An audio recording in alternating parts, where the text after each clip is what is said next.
I'd like to take a moment to let you all know about a new non-profit organization started by my brother Craig. It's called Treats and Truth.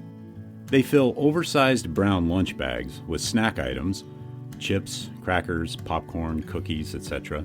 Also, a bottle of water, toothbrush, toothpaste, sanitary wipes, and most importantly, a small gospel-tract book of John. No cigar?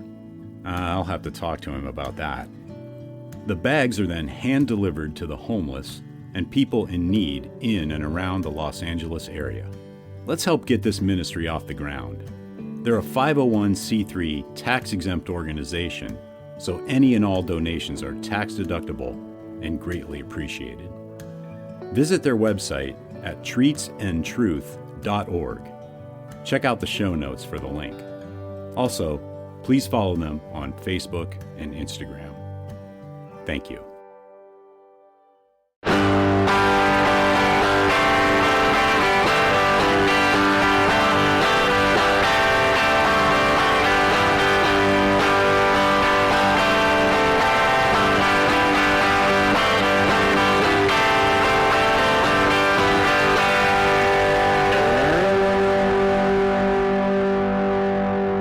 Welcome to episode 86 of the Burning Bush podcast, where we share the message of the Bible while enjoying a good cigar.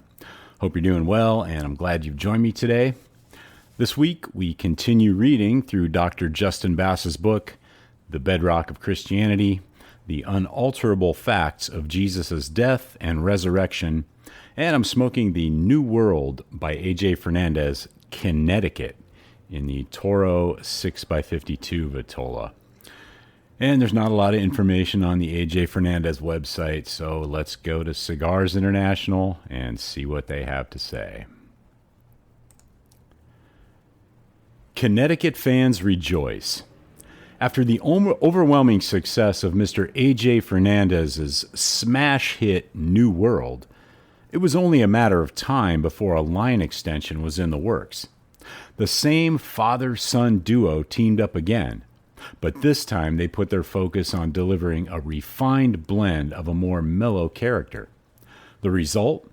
New World Connecticut, a true gem that enthusiasts new and old can enjoy to the fullest. Unlike the original New World Connecticut is not box-pressed, and the differences don't stop there. At play is a conglomerate of vintage long fillers from Brazil and Nicaragua.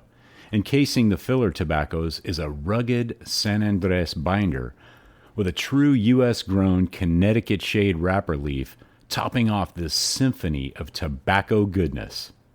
Mellow to medium-bodied, subtle notes of cream, slight spice, and cedar grow in intensity the further into the journey you get. A pure delight to enjoy. Don't be the last to grab some of these treats. And the profile is mellow medium. Wrapper is Connecticut. Binder is Mexican San Andres. And the filler is Brazilian and Nicaraguan. And the Vitolas are Gordo 6x60. Corona Gorda 5.5x46. Robusto 5x50. Toro 6x52, and the Bellicoso 6x54. That is the A.J. Fernandez New World Connecticut. I got to say, I'm not a big Connecticut smoker, but I'll try them every once in a while to try and find something that I like, because they're nice to have in the morning with coffee. But this is probably one of the top 3 Connecticut's that I've ever had, so give it a shot. If you're looking for a good Connecticut, this might be the one for you.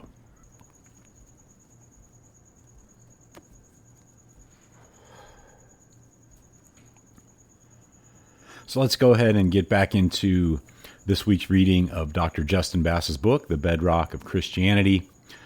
This week's section is entitled, How Can We Account for the Rise of the Nazarenes?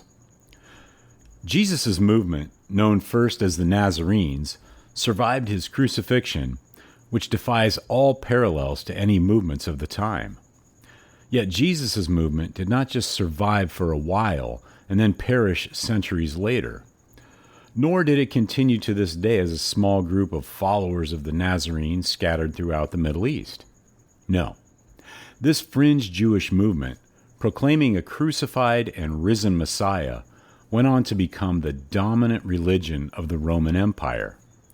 Then, after Rome fell, Christianity continued its dominance in the East, in what is now Turkey and Russia and surrounding areas.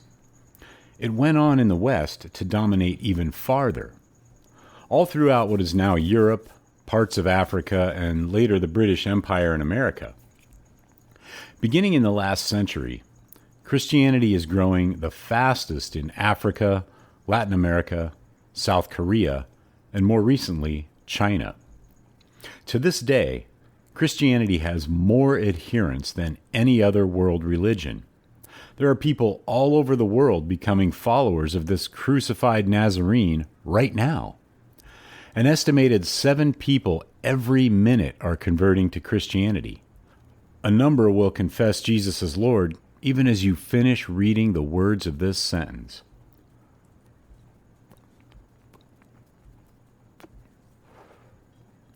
Furthermore, Jesus of Nazareth is considered by virtually everyone to be the most influential human being who ever walked the face of the earth. How many people on earth daily think about Judas the Galilean or Simon Bar Kokhba? How many daily think about, worship, and pray to Jesus of Nazareth? How can we account for this? E.P. Sanders writes, "What is unquestionably unique about Jesus is the result of his life and work. They culminated in the resurrection and the foundation of a movement which endured. I have no special explanation or rationalization of the resurrection experiences of the disciples. Their vividness and importance are best seen in the letters of Paul. They are, to my knowledge, unique in their effect. That is as far as I can go in looking for an explanation of the one thing which sets Christianity apart from other renewal movements. The disciples were prepared for something. What they received inspired them and empowered them. It is the what that is unique."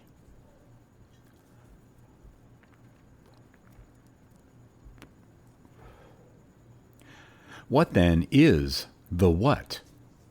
According to N.T. Wright, the resurrection, however we understand it, was the only reason they came up with for supposing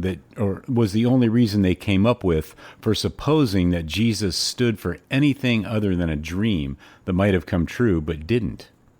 It was the only reason why his life and words possessed any relevance 2 weeks, let alone 2 millennia after his death. The what is the resurrection. There is no doubt about this. Believers and non-believers agree. Jesus' earliest followers, and Paul, in unparalleled fashion and with pure innovation, argued that Jesus rose from the dead and appeared to them. This brings us back to the ultimate question of this book, and, I would argue, of human history. Did the historical Jesus rise from the dead? I will explore and finally answer this question in the concluding chapter. But let us first ask another question. If Jesus did in fact rise from the dead, if he is still alive to this day, would we expect his movement, the church, to have overwhelming influence in the world or to ultimately fall like Simon Bar Kokhba's? Of course, the rise of the Nazarenes shortly after Jesus' crucifixion and Christianity's success throughout the world could all be due to various accidents of history.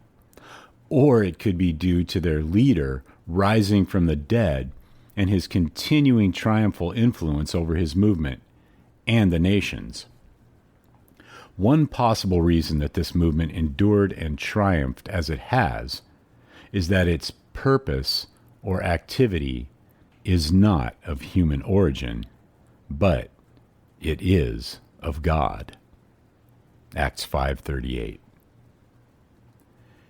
And that's the end of this week's reading of Dr. Justin Bass's book, The Bedrock of Christianity.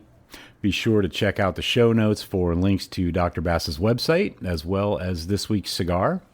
Also in the show notes are links to Treats and Truth Ministry, where you can get involved in helping to spread the gospel to and be a blessing to the homeless. Groundworks Ministries for daily Bible studies and devotionals, and the Burning Bush merchandise store, where you can pick up some items to help spread the word about the show.